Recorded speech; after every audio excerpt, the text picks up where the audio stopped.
Bonjour Diego.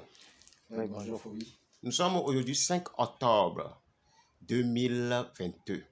Ça fait 32 ans que les Togolais étaient sortis pour un régime plus ou moins démocratique au Togo. Nous sommes 32 ans. Quel bilan faites-vous? Qu'est-ce qui manque? Qu'est-ce qui n'a pas marché? Et que pouvons-nous faire pour que le soulèvement de 1990 puisse devenir une réalité au Togo? Merci Fobi. C'est toujours un plaisir de te voir et de te rencontrer, de faire de petites analyses avec toi. 5 octobre 90, 5 octobre 2022. Ça fait vraiment 32 ans que le peuple togolais court derrière une plus ou moins de liberté.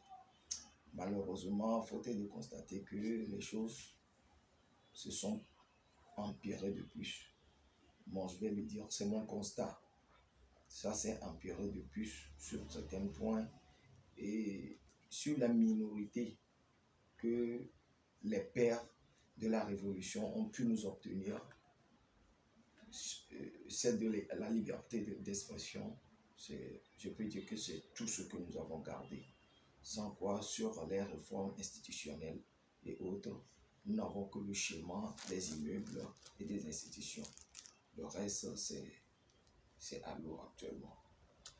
Qu'est-ce qui empêche que la démocratie, l'alternance, ce pourquoi les Togolais étaient levés, n'arrive pas à venir? Quelles sont les causes? Oui, mais quand vous êtes dans un pays et que chaque jour, c'est les ragots. C'est les ragots qui ont tué ce pays. Les ragots, il a dit, mon frère a dit, mon frère travaille avec lui, il a dit que lui, il a dit. C'est ça qui nous a amenés à cette situation. Parce que je ne peux pas comprendre que des gens, aujourd'hui, après tout le chemin que nous avons parcouru, puissent nous donner en exemple notre ex-voleur. Je ne peux pas comprendre ça. Oui, dans les pays comme Burkina Faso, au Soudan, au Sénégal, au Tunisie, on voit aujourd'hui les jeunes se mobiliser pour plus de liberté, plus de prospérité dans leur pays. Aujourd'hui, quand on voit la jeunesse togolaise, on se pose beaucoup de questions. Qu'est-ce qui explique l'état actuel de la jeunesse que nous avons? Je vous renvoie à l'histoire. Il suffit de voir l'histoire de ces peuples et de voir l'histoire de notre peuple. Tout est question de culture. Quand vous prenez le Burkina Faso en 83, avant que Blaise Compaoré ne vienne, et avant que Thomas Sankara ne vienne au pouvoir, il faut voir comment il est venu au pouvoir. Ici, en 67, pour que Eyadema vienne au pouvoir, il faut voir, les deux schémas ne sont pas les mêmes. De 83 à aujourd'hui, avec le Burkina Faso, et de 63 à aujourd'hui, mais vous avez la réponse. Quand vous prenez les pays maghrébiens, ils ont une culture. Ici, chez moi, c'est que il y a des interdits. Nous n'avons pas, le débat n'existe pas. Chez eux, il y a le thé qui s'organise. Ici, c'est le grand-père qui raconte l'histoire et que les enfants écoutent sans poser de questions. Oui, qu'est-ce qui nous empêche de créer, nous aussi, nos lieux de débat, nos agoras de débat, Nous nos les, échanges? nous les avons créés, il faut dire, sauf que nous les avons créés de la mauvaise manière. Ici, si ce n'est pas autour du tchouk, ici c'est le tchouk ou bien le sorabi que nous buvons. Nous l'avons créé sur le plan moderne avec les TikTok où ça dit des bêtises de n'importe quoi. Quand vous allez dans les clubs de vidéo, vous essayez de voir les portables des jeunes filles ou des jeunes garçons aujourd'hui, la mode, c'est des conneries. C'est du n'importe quoi. On a laissé l'important. Les gens ne lisent pas. On ne lit pas assez. On se cultive pas. Donc, c'est normal que bon. Tout le monde veut devenir influenceur rapidement. Donc, comme c'est les bêtises qui marchent, on est dans les bêtises. Qu'est-ce qu'on peut faire pour changer la donne, pour avoir une jeunesse active, pour avoir une jeunesse soucieuse de cette droit socio-politico-économique? Et je vous remercie, c'est ce que vous êtes en train de faire chaque jour. Vous organisez vos cafés citoyens. Moi, je vais vous demander de continuer toujours, de ne pas baisser les bras. Et tous ceux qui participent à ces cafés citoyens doivent en faire également dans leur quartier. C'est à nous de changer les termes de discussion autour du tchouk quand nous buvons notre soda vie. Quand nous voulons faire de TikTok, c'est à nous de changer les termes et de prendre des termes qui nous concernent plus. Parce que je ne peux pas comprendre que la rue qui va vers moi est inondée de pluie. Et lorsqu'on est assis pour faire un débat, on délaisse carrément ce sujet pour aller parler de Miss Côte d'Ivoire ou de parler de Miss Togo. C'est incompréhensible. Ou de parler du but de Didier Drogba ou de Etofis ou d'Adebayor. Je ne peux pas comprendre ça. Vous allez voir les jeudis à Totti, c'est toute une foule qui s'amasse juste pour voir l'entraînement de la star togolaise. Maintenant, comment est-ce qu'il est arrivé à ça? Comment est-ce qu'on est arrivé à ce niveau? Pourquoi on ne peut pas organiser des débats autour des choses concrètes? C'est ça le sérieux problème. Ce n'est pas le débat qui manque. Le débat, lui, il est là. Maintenant, qu'est-ce que nous disons dans ces débats?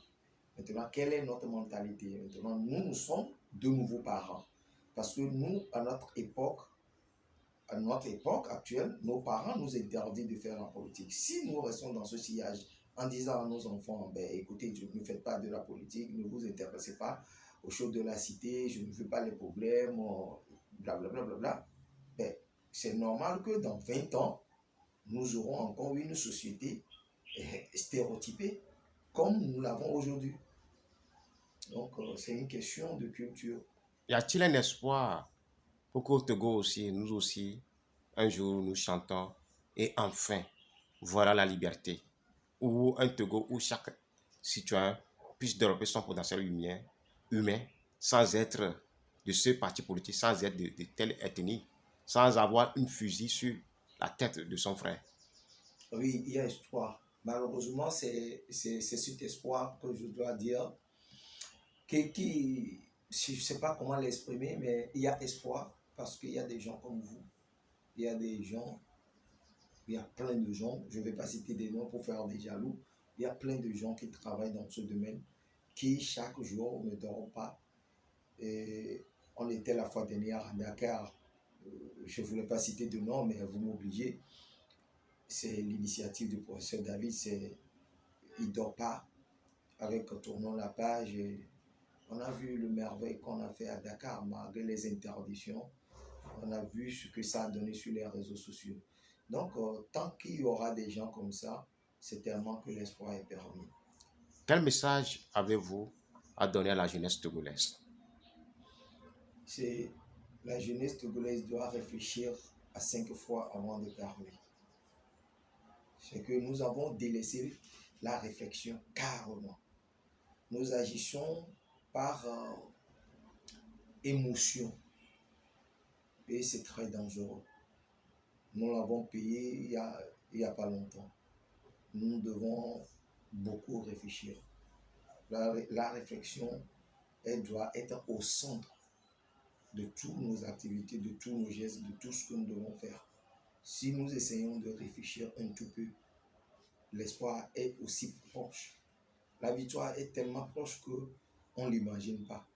C'est juste question de réflexion. As-tu un petit message à lancer aux Rasta, aux gens qui ont des dreadlocks? Oui, Dia Rastafara. Bon, à tous les Rastamans, je leur dis un high big up premièrement. Et comme le dit Haïli Selassie, la philosophie du Rastafarisme, c'est peace and love, c'est la paix. Maintenant, pour avoir la paix, il faut la semer. Et quand on la sème, il faut la cultiver. Il faut l'entretenir. Maintenant, je ne veux pas comprendre, je ne veux pas accepter qu'un Rasta me dit qu'il ne fait pas de la politique, qu'il ne s'intéresse pas à la politique. D'ailleurs, ça n'existe pas dans notre monde. Bob Marley est un grand politicien. Donc, je crois que tous les Rastas doivent rallier la lutte et doit sensibiliser beaucoup les jeunes à comprendre. Le rastafarisme, ce n'est pas le luxe, ce n'est pas ce que les gens pensent. Merci.